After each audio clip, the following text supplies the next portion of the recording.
नमो भगवते शिवाय स्वाहा।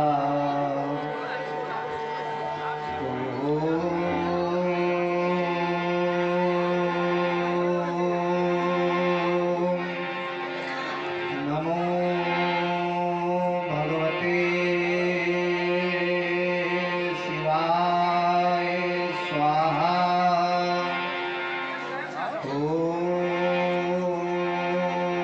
नमो भगवते शिवाय स्वाहा। गुरुर्ब्रह्मा गुरुर्विष्णु गुरुर्देव महेश्वरः गुरु साक्षात् परब्रह्म तस्मै श्री गुरुवे नमः। अखंड मंडलाकारं व्याप्तं येन चराचरं तत्पदं दर्शितं येन तस्मै श्री गुरुवे नमः। भवानी शंकरो वंदे श्रद्धा विश्वास रूपिणो याभ्यां बिना न पश्यन्ति सिद्धा स्वांतस्तमीश्वरम। ओ विश्व के मंगलकारी देव, आज इस बार के जीवन में ये असामयिक परिवर्तन कैसा, ये निशा सुंदरी के विस्तृत समाज में चुपके से प्रविष्ट हो स्वामित्व के प्रखर प्रासादों पर ध्यान मंद बैठा बलिपुत्र के सरल राजधाम में यह कौन कहा? बलिपुत्र सावधान, बड़े सावधान, बलनंदन सावधान। जबकि अखिल भूमंडल में मैंने कोई भी वीर, कोई भी योद्धा अवशेष ही नहीं रखा जो इस बाण को सावधान करने की ये शक्ति अथवा सामर्थ्य रख सके। फिर देवता को आदेश, बड़े सावधान, बलिपुत्र सावधान, बड़े सावधान। एक और वीरता से परिपूर्ण इन अस्त्र-शस्त्रों की विभ्राट क्षमता, तो दूसरी ओर विष मुनियों का करुणा क्रंदन, तीसरी ओर दानवता का सफल अट्टहास, तो चौथी ओर मानवता का करुण निधन। क्या कारण है गुरुदेव, क्या कारण है गुरुदेव? आज जीवनोपथ के तट पर बैठा था मैं शांत उपेक्षित, देख रहा था सप्त सिंधु की मधुर लहरियों का जल कलुषित। ना जाने किसके वैभव के गीत हो रहे भूपाल नहीं। तो क्या हम दैत्यों के बल पौरुष से रहेगा अभी आगे स्वपरिचित? नहीं नहीं भोलेनाथ, इसमें छलकी आनंद पर थे खुले नेत्र, मंथा उत्पुल, रोम रोम से सरस रहा था गुरु का मधुरिन भाव प्रफुल्ल की सहसा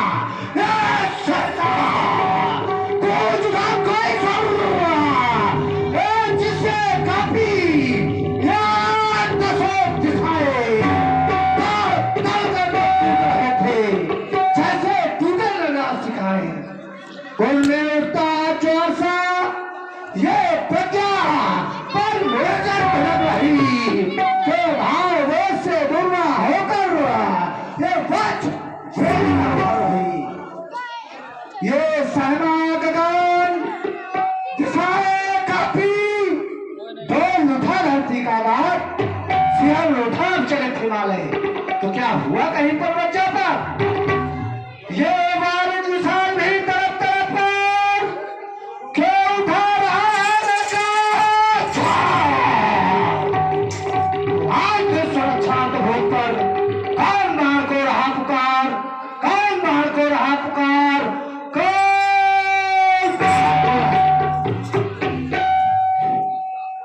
ये किसने गीत कांत का गाया? ये किसने खेत का गाया? 45 मिनट की छाप मारा। ये किसने हाथ बचाया? किसने गीत प्ले का गाया? किसने गीत कांत का गाया? ये कसाल पीड़ित आ गया खून का चंदन कथित पीठ व्याकुल मुनगन गला और डोल रही अनर्थ की स्मृति और दुष्कर हुआ समाज का पालन। हाँ, वसुंधरा की छाती पर रहा। यह किसने जान बचाया? किसने गीत का गाया? किसने गीत प्ले का गाया? इन अबलाओं के करुण रुदन सुन, इन अबलाओं के करुण रुदन सुन। एक फलित हो रहे कांटे आज मिलता है सदमा की। ये किसने दुर्धर प्रचंड से हम मानवता का किसने गीत कांत का गाया? किसने गीत प्ले का गाया?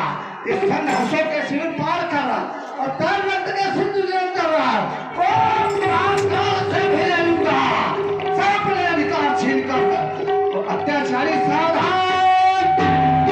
ये परिनंदन ने स्वस्थ उठाया। किसने गीत कांत का गाया? किसने गीत प्ले का गाया? जबकि हमारी स्थिति अनल में चलकर मैं दिन रात सदा सूरों से सत्संग का और लिए कर में जीवन अनमोल घूरे निकला पूर्ण प्रभात। ये मेरा पथ रोकेगा कौन? ये मेरा रथ रोकेगा कौन? चलो जब पढ़कर मैं तूफान कौन गिर है बगले में छेक लोगे लगता है ब्रह्मांड विश्व की इति है मेरे हाथ। विश्व की इति रोकेगा कौन? हमारी गति रोकेगा कौन? हमारी मत रोकेगा कौन? भोले शंकर निज कर सुमनों से ये बाल कर रहा था बंधन कि सहसा समाधि टिक गई आज सुन मुनियों का करुणा कंदन। ये बारिश विशाल हो गया आसान सुन अंबर का भीषण गर्जन। हे देवों के देवास देव धन करो दूर तुमको बंधन सत सत बंधन सत सत बंधन। ओम नमः शिवाय। विदित हो गया एक और सिरत हो गया स्वयंवर का अभियान तो दूसरी ओर ये किसका प्रस्थान? हाँ हाँ, महाबली रावण तेरा प्रस्थान मिथिला की ओर। तो क्या आज मिथिला में अधीत होगी? नहीं नहीं, बच के पजरे में पड़े हो पापी रावण कर दूंगा, दूर में मिला दूंगा। कितने अपार विशाल है तुम्हारी तो सो भरूंगा मुझे हल्का काला सरंदा हुआ। और लंका के शासक सजग वीर आघाती ये पड़ गए कदम तो रुकना क्या बचाए हिमालय की छाती। अब पूरे न होने मनोरथ दशानन तेरे ये मिथिला की नागरी आरती सजाएगी। तू चाहता है विश्व में कीर्ति ध्वजा फहराने को तो कीर्ति ध्वजा तेरी फहराने न पाएगी। भारत समूह से फेंक हम मस्तक तेरो मन की अभिलाषा न शेष रह जाएगी। मिथिला की भूमि नहीं नहीं, मिथिला में तो पावन पुलिस का आदर चल रहा है। कोई नहीं भूमि पहले ही ना तेरे गले में जयमाला पहनावेगी जयमाला पहनावेगी। अस्त सोनितपुर की अष्ट सिद्धियों मेरे सोनितपुर की रक्षा करना ये बार मिथिला प्रांगण की ओर प्रस्थान कर रहा है। बम विश्वनाथ बम विश्वनाथ बम विश्वनाथ। तो कह देना दिव्य निर्माण कश्यप से हेरा कश्यप हेरा कश्यप से प्रहलाद वीर प्रहलाद जना विरोचन विरोचन से बलिदान वीर। अब भोले महेश की आज्ञा लेकर है कलमे कठिन कपाल आना। जाओ जाओ प्रहरी कहो जनक से मिथिला में है बाण आ गया। मेरे आगमन की सूचना अविलंब राजन तक पहुंचाई जाए। जय श्री श्री वीर बरबार कला के विशद विशारद धर्म की धरणी धैर्य ध्वजाधारी वीर प्रिय प्रेम के पयोधि मानवता के प्रतीक एवं कर्णधार गुरुराज श्री बलिशुद्ध श्री मानासुर जी। जय जय श्री भोलेनाथ की जय जय श्री भोलेनाथ की। हो गुणगन गरिमा गायक भक्त भावना भरित नीरसता में सरसता का पैपान करा देने वाले योगी शीरध्वज विदेह जय जय श्री भोलेनाथ की कहे बंधु। आज आपका शुभागमन इस मिथिला की पवित्र पावन और वास्तविकता में सच्चा मित्र वही होता है जो अपने मित्र के समय पर साथ आवे। बहुत से लोग तो ऐसे होते हैं जो कहते हैं हम आपका साथ देंगे और समय आने पर वो व्यक्ति धोखा दे जाता है। लेकिन सच्चा मित्र कौन होता है? जो बिना कहे अपने मित्र का साथ दे। ऐसे मित्रों के लक्षण तो कुछ मनुष्यों के द्वारा कहे गए कि पापान निवारयति और योजते हिताय। अगर अपना मित्र किसी गलत मार्ग पर जा रहा हो तो कुमार्ग से हटा करके और सुमार्ग में लगा दे, वही सच्चा मित्र है। पापान निवारयति और योजते हिताय। गुह्यम निगुह्यम गुणान प्रतीकरोति और आपत्ति गतम चारा जहाति ददाति काले। यह सन्मित्र लक्षणम यह प्रवदन्ति संतः। ऐसे मित्रों के लक्षण से संतों के द्वारा कहे गए। राजा यह जनक प्रफुल्लित हो गया।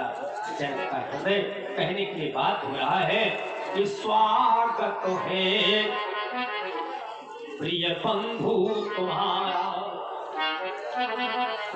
हाँ स्वागत है प्रिय बाणे तुम्हारा।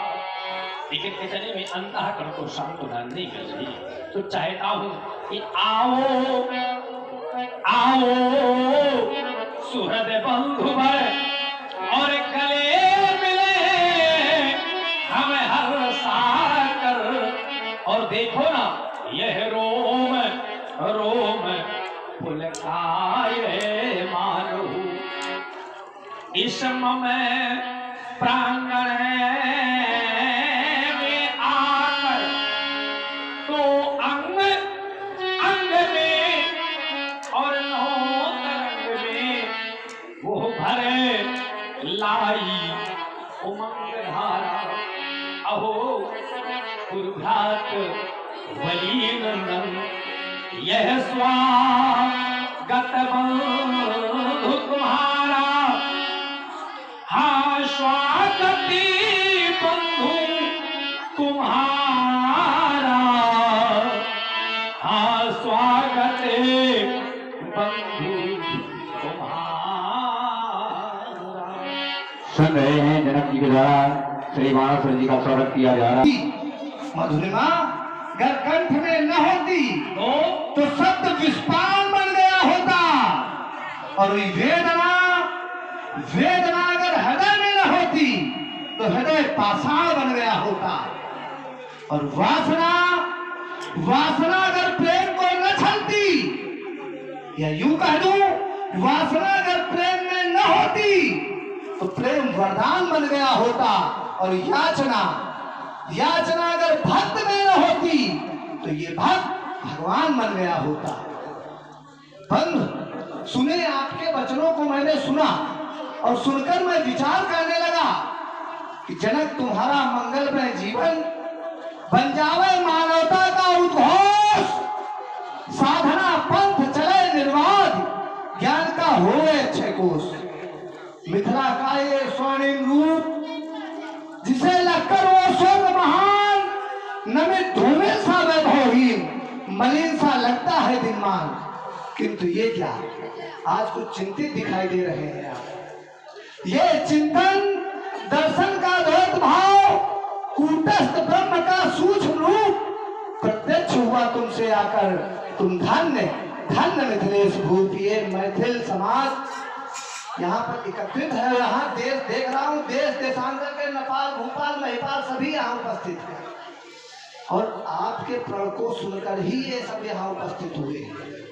उसी श्रृंखला में मैं भी यहाँ आया हूँ, किंतु जब विचार करता हूँ तो पाता हूँ कि सीता सर्वपुत्री है। सर्वपुत्री होने के नाते वह सिर्फ आपकी ही पुत्री नहीं है, वरन मेरी भी पुत्री तुल्य है। इसलिए आपके इस पावन पुनीत कार्य में मेरा पूर्ण योगदान आपके साथ साथ है। प्रियात्मा, आप कह रहे हैं कि मेरी भी पुत्री है? भी नहीं, ही निश्चय है। क्यों? क्योंकि मैं उसका धर्म पिता हूं। मैं पालक पिता हूं और आप धर्म पिता हैं। मैंने उसका पालन पोषण किया है और धर्म पिता आप हैं। क्यों? क्योंकि आप सुतल लोक पालक हैं और वो धरात्मजा है, वो धरा की आत्मा है। इस वजह से मैं चाहता हूं आप पूर्ण स्वतंत्र हैं, आप यहाँ की व्यवस्था अपने अनुसार देखें और हम अन्य व्यवस्थाओं में व्यवस्थित होना चाहते हैं, लेकिन ऐसे नहीं। प्रियात्मन आए स्वर्ण मंच पर बैठ कर, स्वर्ण मंच पर बैठ कर और निर्भय आप समाज। अब मैं जाकर गुरु बंधु अबो और देखूं दूजा काज। आप यहाँ पर बैठ करके यहाँ की व्यवस्था देखें, हम अन्य व्यवस्थाओं में व्यवस्थित हो रहे हैं।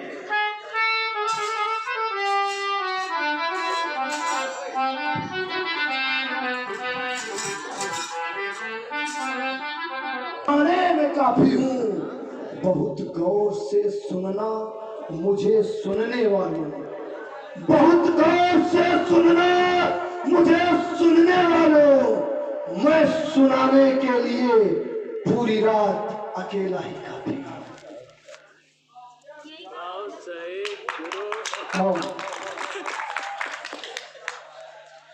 एक बात मन में विचार करने लगा कि मिथिला तो ज्ञानियों की नगरी है। हेलो, ज्ञानियों की नगरी है।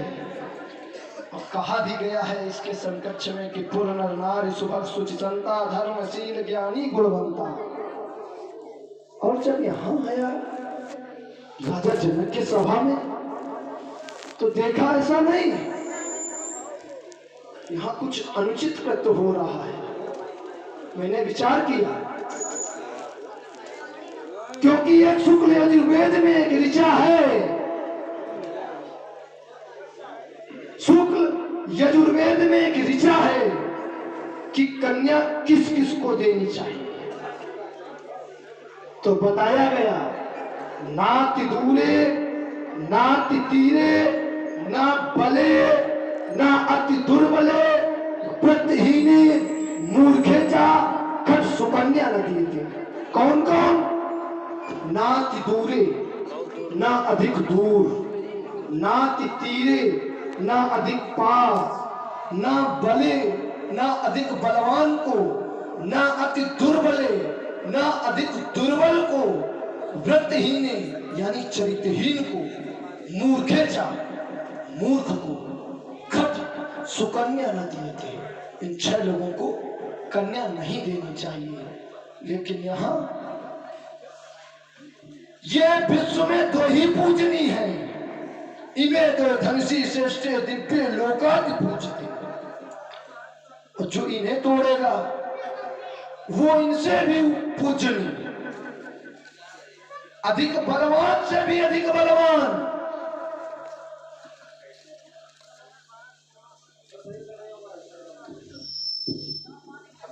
अधिक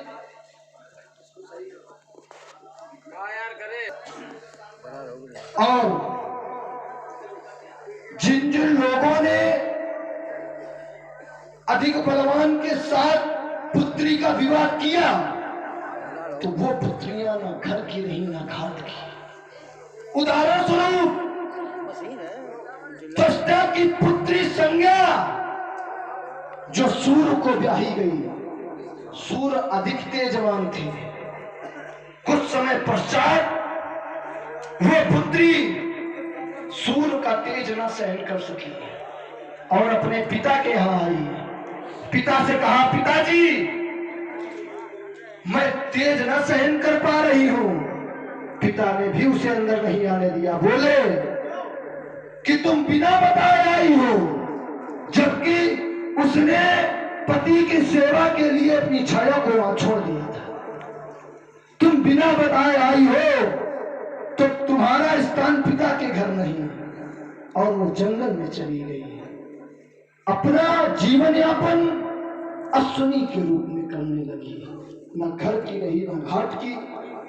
तो क्या यही स्थिति इस मिथिला में भी सीता के साथ कराना चाहते हैं?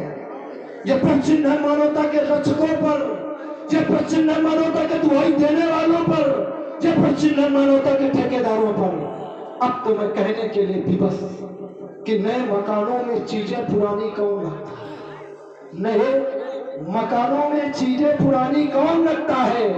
बड़े बड़े शहरों में परिंदे को पानी कौन रखता है? अरे हम ही थामे खड़े गिरती हुई दीवार को, वरना सलीके से बुजुर्गों की निशानी कौन रखता है? सुना आप लोगों ने श्रीमान जी का मिथिला में शुभागमन, आगमनोपरांत राजा जनक के द्वारा श्रीमान जी का यथोचित अभिवादन।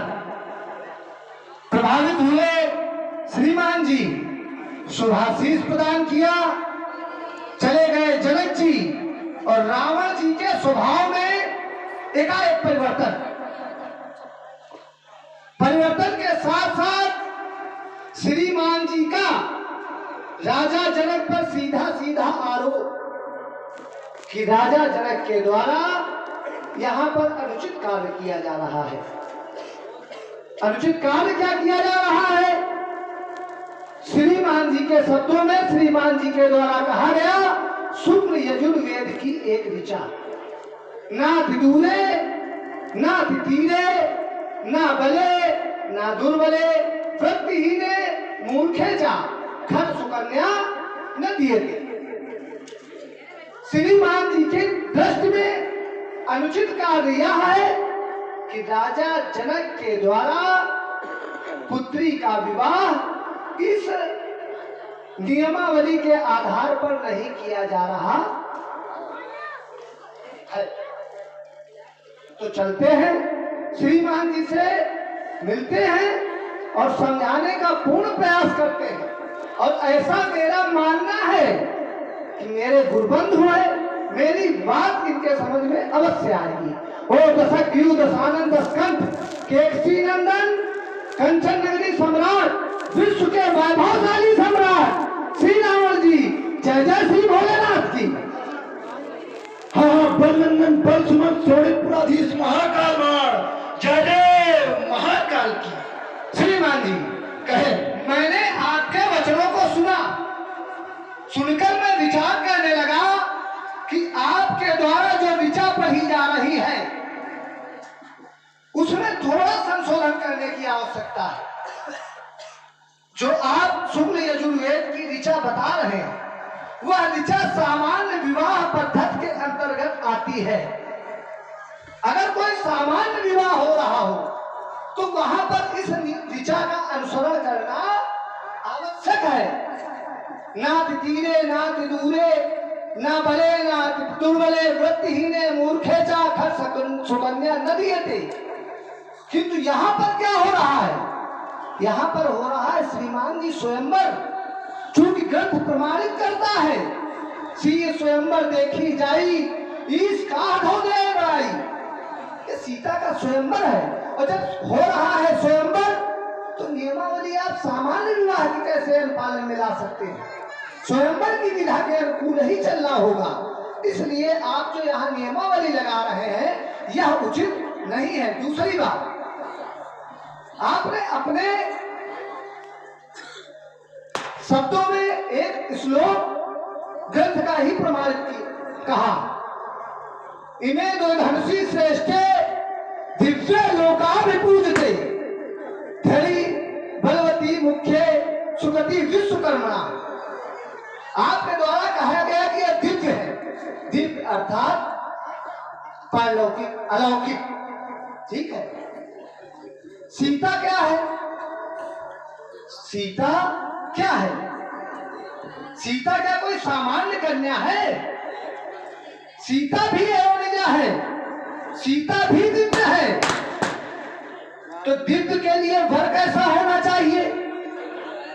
दिव्य के लिए क्या वर सामान्य कोटि का होना चाहिए? चूंकि नियमावली कहती है वर वैसा ही होना चाहिए जिस कोट की कन्या हो। तो राजा जनक के द्वारा अनुचित क्या किया जा रहा है? हाँ, एक उदाहरण आपने प्रस्तुत किया, वह भी प्रमाणित ग्रंथ से ही प्रस्तुत किया है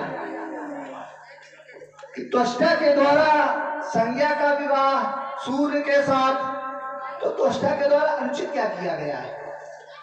हर पिता यह चाहता है कि उसकी पुत्री जिस घर में जाए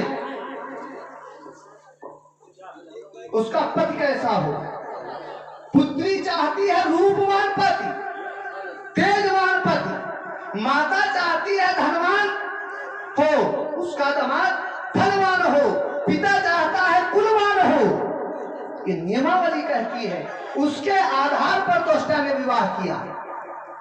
हाँ, अगर संज्ञा को कष्ट भोगना पड़ा, कष्ट उठाना पड़ा, तो क्या दोष वहां त्वष्टा का ही है? ना, दोष संज्ञा का, दोष संज्ञा का। चूंकि उसने अपने पति के साथ में छल किया, और पति के साथ छल करने वाला क्या कभी जीवन में कोई स्त्री खुश रह सकती है? कभी नहीं, कदापि नहीं। चूंकि कहा गया है, ग्रंथ कहता है पति प्रतिकूल जन्म जहां जाई और विधवा होए पाए पर रुकाई। अगर कोई स्त्री अपने पति के साथ छल करती है, कपट करती है, तो उसको विधवा होना पड़ता है, दर दर भटकना पड़ता है, कष्ट भोगना पड़ता है। इसमें दोष त्वष्टा का नहीं है श्रीमान जी। इसलिए ये जो आप नियमावली यहाँ पर लागू कर रहे हैं, ये उचित नहीं। ये स्वयंवर है, स्वयंवर की विधा का अनुपालन राजा जनक के द्वारा किया जा रहा है। एक चीज और,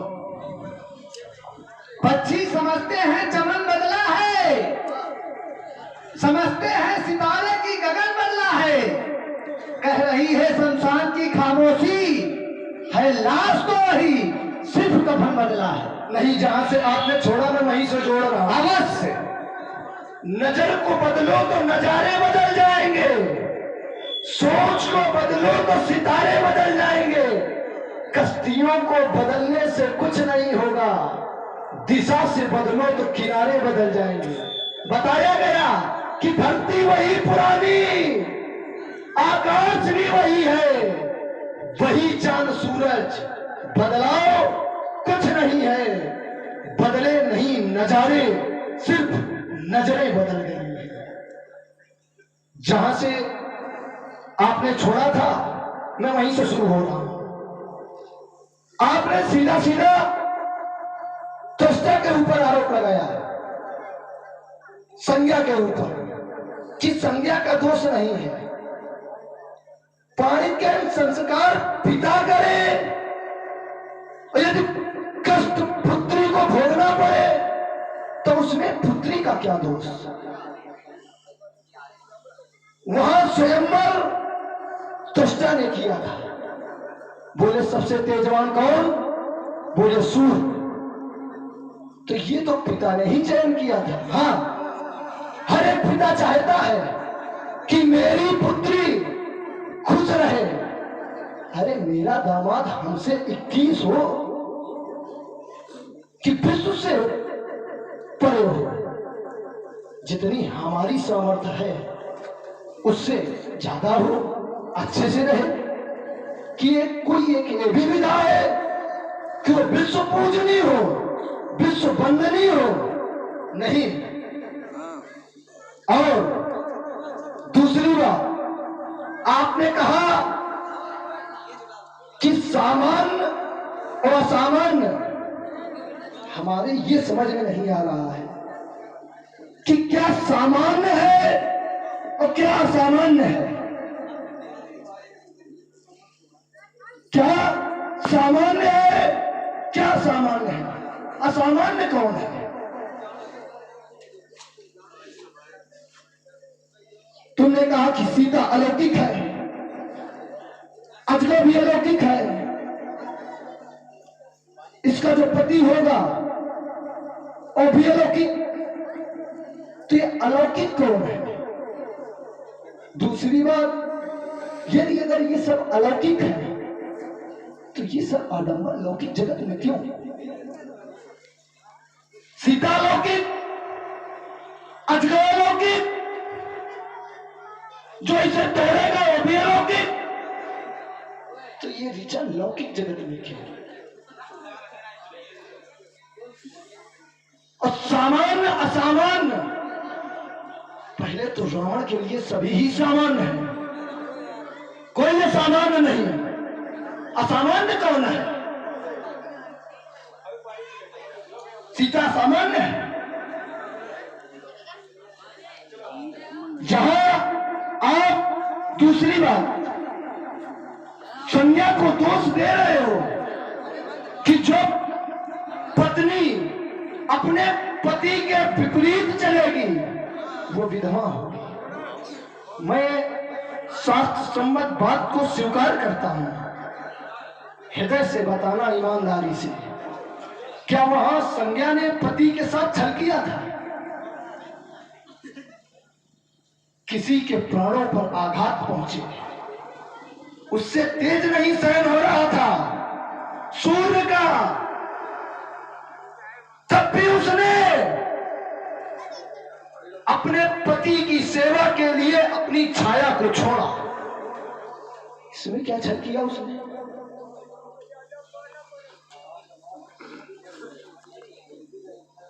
इसमें संज्ञा का दोष नहीं है, त्वष्टा का दोष है। स्वयंवर त्वष्टा ने किया, और आपने कहा कि ये सामान्य विवाह की नियमावली पढ़ रहे हो, तो सामान्य या असामान्य सब एक है। ये स्वयंवर है, क्या स्वयंवर में विवाह नहीं है? क्या स्वयंवर में विवाह नहीं होगा? स्वयंवर के बाद वर और कन्या का विवाह ही होगा। तो ये विवाह की मैंने ऋचा पढ़ी है, क्योंकि राजा जनक के द्वारा अनुचित कृत्य हो रहा है, इस नियमावली का उल्लंघन हो रहा है, उनको स्वीकार करना पड़ेगा। श्रीमान जी, आपने प्रारंभिक बिंदु में कहा कि त्वष्टा द्वारा संज्ञा का स्वयंवर किया गया, इसमें संशोधन करने की आवश्यकता है। त्वष्टा के द्वारा विवाह किया गया था और ब्रह्म विवाह किया गया था। ब्रह्म विवाह के अंतर्गत सूर्य और संज्ञा का पान ग्रहण संस्कार हुआ था। ब्रह्म विवाह की नियमावली कहती है कि वर का चयन पिता, भाई, माता या परिवारिक जनों के द्वारा या पुत्री के द्वारा यदि किया जाता है तो वह ब्रह्म विवाह कहलाता है। पहली बात, वह स्वयंवर नहीं था। दूसरी बात आपने वही रखी कि विवाह किया पिता ने और कष्ट भोगे पुत्री। तो श्रीमान जी, ये कर्म भूमि है, ये कर्म भूमि है, और यहाँ पर कर्मों का फल स्वयं को ही भोगना पड़ता है। कर्म प्रधान विश्व कर राखा, जो जस करे सो तस फल चाखा, ग्रंथ प्रमाणित करता है। यह कर्म भूमि है। संज्ञा के द्वारा जैसा किया गया वैसा संज्ञा को भोगना पड़ा। हाँ, आपने कहा कि संज्ञा ने क्या छल किया था? अवश्य छल किया था, अवश्य। क्यों? अगर उसने बताया होता, संज्ञा ने किसी से भी बताया होता, पति से बताया होता, पिता से बताया होता, अपने भाई से बताया होता, माँ से बताया होता, किसी के द्वारा किसी को इस संज्ञा को बताया गया होता किसी से, तो संज्ञा का छल नहीं था। आपने सीधा सीधा एक और आरोप लगाया। आपके द्वारा कहा गया कि जब प्राणों पर बनाई, जब तेज नहीं सहन कर पाई, तब संज्ञा ने वहां सूर्य का त्याग किया ना। प्राणों पर क्या तभी बनाई? उससे पूर्व नहीं बनी थी। संज्ञा के दो पुत्र भी हुए हैं, यम और यमी। संज्ञा नहीं है वहां पर। और आप कह रहे हैं कि संज्ञा जब अपने पिता त्वष्टा के घर गई तो पिता ने रखा नहीं रखा। भागवत पुराण प्रमाणित कर जानती है 10,000 वर्षों तक संज्ञा पिता के घर में रही, किंतु तब भी संज्ञा ने अपने पिता को भी नहीं बताया कि मैं अमुक कष्ट से पीड़ित हूँ, इसलिए मैंने अपने पति का त्याग कर दिया है। और सूर्य तो जान भी न पाते कि मेरी पत्नी के द्वारा मेरा त्याग किया जा चुका है। जाने कब? जिस समय शनि और यम में भेदभाव संज्ञा के छाया के द्वारा किया जाने लगा, तो शनि से भेदभाव बर्दाश्त नहीं हुआ, उन्होंने अपनी माता पर चरणों का प्रहार कर दिया। इससे छाया ने उन्हें साथ दे दिया कि जाओ तुम कृमि हो जाओ, कीड़े तुम्हारे पैर में पड़ जाए। ये जब सूर्य ने देखा तो सूर्य ने सोचा कि पुत्र तो कुपुत्र हो सकता है, किंतु माता कुमाता नहीं हो सकती है। इसका मतलब इसमें कुछ। तब उन्होंने जाना कि छाया के द्वारा, संज्ञा के द्वारा मेरे साथ कितना बड़ा छल किया गया है। हाँ, एक चीज और आप कह रहे थे कि सामान्य और असामान्य क्या होता है। सामान्य अर्थात साधारण और असामान्य का अर्थ होता है असाधारण। जो सामान्य जनों के विवाह होते हैं वो सामान्य विवाह के अंतर्गत आते हैं, सामान्य विवाह पद्धति के अंतर्गत आते हैं, किंतु ये सामान्य विवाह है ही नहीं है। अंतिम बिंदु आपके द्वारा कहा जा रहा है क्या स्वयंवर में विवाह नहीं होता है? तो श्रीमान जी, मैं अपना अंतिम बिंदु छोड़ रहा हूँ। पहले स्वयंवर हो रहा है या पहले विवाह हो रहा है? अल्पविराम। जहां से आपने छोड़ा मैं वहीं से फिर शुरू हो रहा हूँ। आपने बोला कि पहले स्वयंवर हो रहा है या विवाह हो रहा है? पहले स्वयंवर हो रहा। मेरा प्रश्न ये नहीं है, मेरा प्रश्न ये है क्या स्वयंवर में विवाह नहीं है? जो इसके पूर्व मैंने नियमावली पढ़ी, आपने कहा कि ये नियमावली विवाह की है, तो मेरा कथन ये था कि ये स्वयंवर में क्या विवाह नहीं है? दूसरी बात, आपने कहा कि 10,000 वर्षों तक रखा। अगर 10,000 वर्षों तक रखा, जब वो वहां पिता ने उसे नहीं स्वीकारा, वो जंगल में चली गई। कुछ दिनों के पश्चात सूर्य त्वष्टा के पास आए। त्वष्टा वेद ज्ञानी थे। त्वष्टा से बोले सूर्य कि मेरी पत्नी संज्ञा कहाँ है? तो त्वष्टा ने कहा कि वो तो मेरे यहाँ आई थी, लेकिन मैंने उसे अस्वीकार कर दिया। तब उन्होंने अपनी दिव्य दृष्टि से देखा तो बोले कि जंगल में अपना जीवन यापन कर रही है। तब सूर्य ने कहा कि कैसे आएगी? तब त्वष्टा ने उनका मार्ग बताया कि आपको भी अक्ष का रूप धारण करना पड़ेगा और तुम्हारी जो ये रश्मियां, जो किरणें, जो संज्ञा को ग्रसित कर रही है, इनको छाटना पड़ेगा। उसी रश्मियों को छाटने के पश्चात में चक्र बना था। सुदर्शन चक्र से उत्पत्ति उसी रश्मियों से हुई थी। और आप कह रहे हो कि क्या सामान्य और असामान्य संज्ञा की 3 संतानें हुई। देखो, पुत्र प्राप्ति होना और पति सुख प्राप्त होना, इन दोनों में अंतर है। पुत्र प्राप्ति होना, पति सुख प्राप्त होना, इन दोनों में अंतर है। संज्ञा को पति सुख नहीं मिल रहा था, तभी वो छाया को छोड़कर आई थी। और जो सामान्य और असामान्य, तो शिवानाश्वर जी, असामान्य सिर्फ एक है, सब सामान्य है। अब किसे, क्या सीता असामान्य है? क्या सीता असामान्य है? यहां तक क्या वो विष्णु असामान्य है? क्या ब्रह्मा असामान्य है?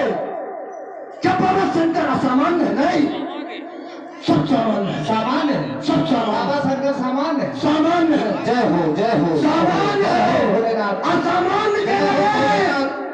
असामान्य केवल एक है, और वो भी बोल दे, वो अपनी यात्रा में। कहे आप रहे हैं कि असामान्य केवल असामान्य एक सब सामान्य, अब वो है ब्रह्म। जो पूर्ण ब्रह्म है वही सिर्फ असामान्य है, उसी के लिए शब्द बना असामान्य, और सब सामान्य है, कोई सामान्य नहीं। सब सामान्य है, कोई असामान्य नहीं। सिर्फ वो जो पूर्ण ब्रह्म है वो असामान्य है। करें यात्रा, मैं अपनी वाणी को विराम देता हूँ। श्रीमान जी, जहां से आपने छोड़ा है वहीं से मैं फिर प्रारंभ कर रहा हूं।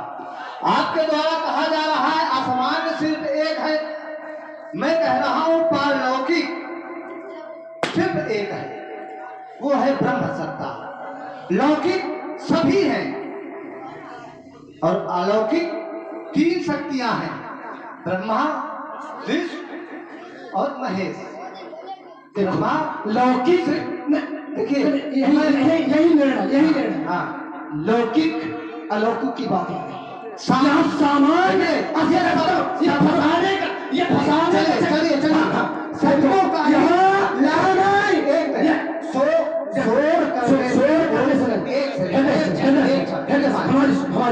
बहुत ध्यान से आपके को सिद्ध कर रहा हूँ, मैं भी सिद्ध कर रहा हूँ। सामान्य अर्थात लौकिक, ये तो फसाने का तुम्हारा सामान्य अर्थात सामान्य आप किसे कहेंगे? मैं छोड़ रहा हूँ। सभी सामान्य किसको? सभी में कौन? सभी में कौन? देखो सभी में कौन? देखो मैं स्पष्ट करें क्या बोल, मैंने कहा सामान्य अर्थात एक था, मैं स्पष्ट कर रहा हूँ। लोग सामान्य में कर रहा हूँ।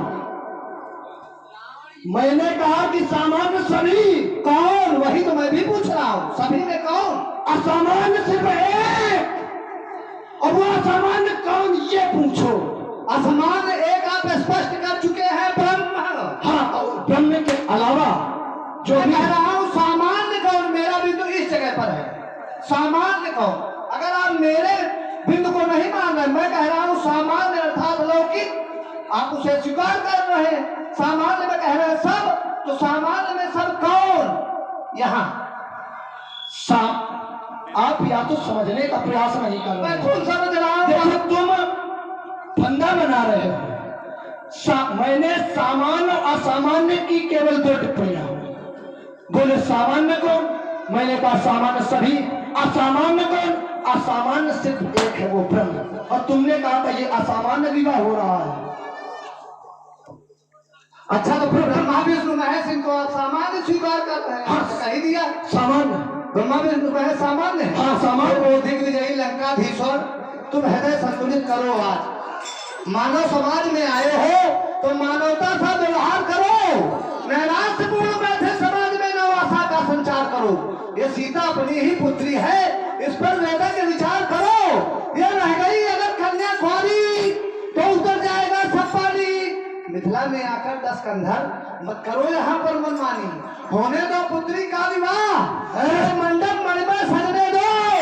वो लंकेश मत करो बाधक, भावरे सिया की पढ़ने दो। सीता के संकुचित अपराध मानव पर ओ लंका धिराज मत करोगा। तुम हृदय संतुलित करो आज, तुम हृदय संतुलित करो आज। मैं मिथिला में आया और मेरा विरोध था कि मेरे रहते इस अजगर का खंडन नहीं होगा।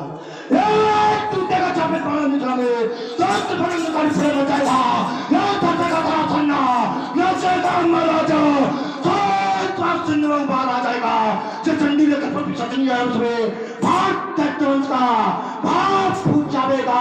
एक खटके की चंदात मेरी तो सारी सरस्वती का दीवारा फूट जाएगा, उठ जाएगा, ठिकाना नहीं, फूटेगा, सूर्य फूट जाएगा। धक्के की जब तो रक्त बलबुद्ध फूट जाएगा। केवल गुरुवंदता का करता हूँ ध्यान, बदला दूं राक्षस रावण की फूट जाएगा। सावधान सावधान, ये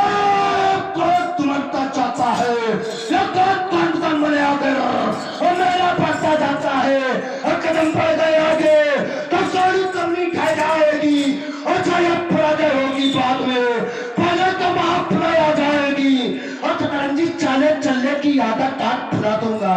इधर देखो, छीनूंगा तुम्हारा लोहा लंगर, मिथिला से मार भगा दूंगा।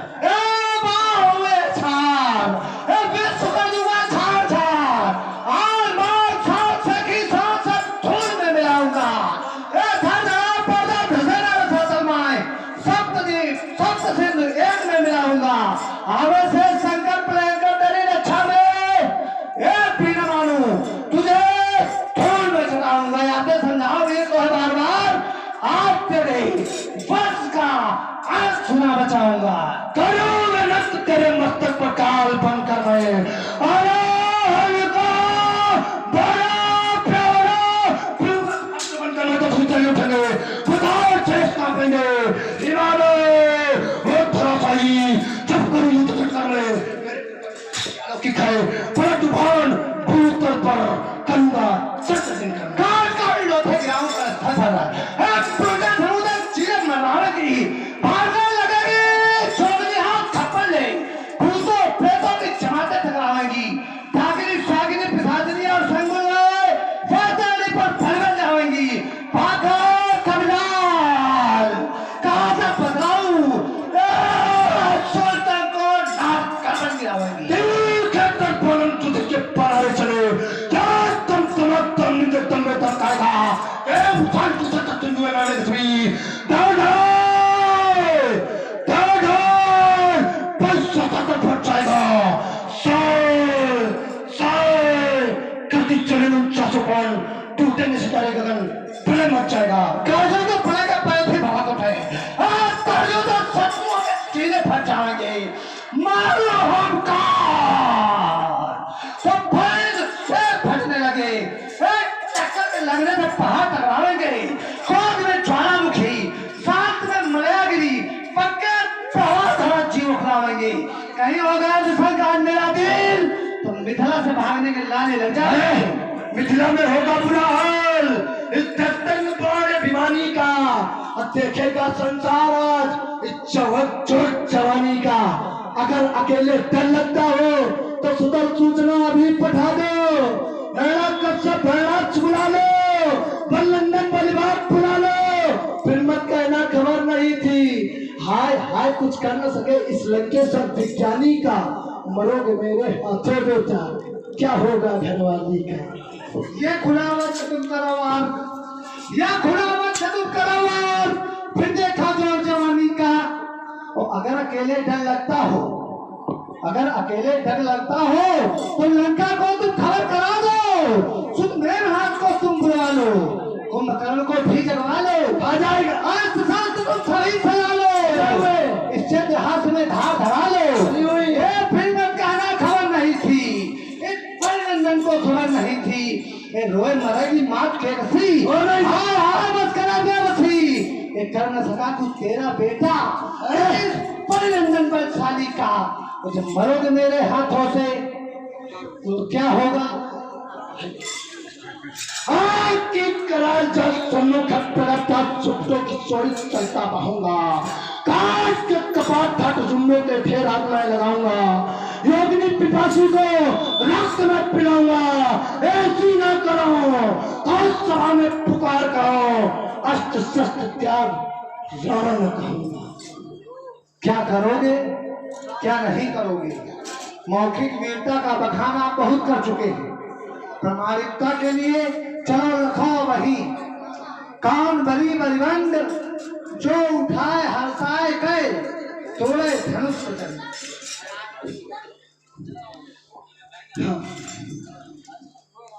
वास्तव में अकंटक मार्ग में बाधाएं आना तो स्वाभाविक है। जिन्होंने भी शिवभक्त उपस्थित है यहाँ पर एक बार उच्च स्वर से जय घोष करें। बोलिए जगत गुरु श्री शंकर भगवान की। रावण जी जय जय श्री भोलेनाथ की। जय जय महाकाल।